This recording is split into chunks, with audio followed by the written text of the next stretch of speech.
শুভ দুপুর বন্ধুরা। তা আজকে শুভ দুপুরবেলায় আমি কি রান্না করলাম দুপুরের রান্নাটা তোমাদের একটু দেখিয়ে দিই। অবশ্যই কি কি মেনু হলো আজকের মেনু হলো সাদা ভাত। গরম গরম হাঁড়িতে দেখো সাদা ভাত রয়েছে, সাদা ভাত করে ফেলেছি। এই যে এইগুলো সব খুলে দিই, হ্যাঁ। এইখানে রয়েছে এই যে সর্ষে ফুলের শাক, এখন তো সর্ষে ফুল উঠেছে। এটা হচ্ছে সর্ষে ফুলের শাক, সর্ষে ফুলের শাক দিয়ে আলু বেগুন দিয়ে করেছি সর্ষে ফুলের শাক।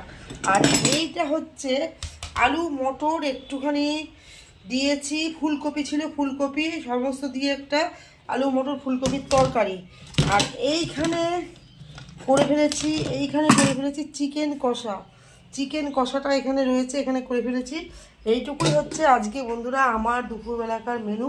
তা আর বেশি কিছু করিনি। Thank you all my friend. এটাই আমাদের দুপুরবেলাকার খাওয়া দাওয়া হবে। শুভ দুপুর।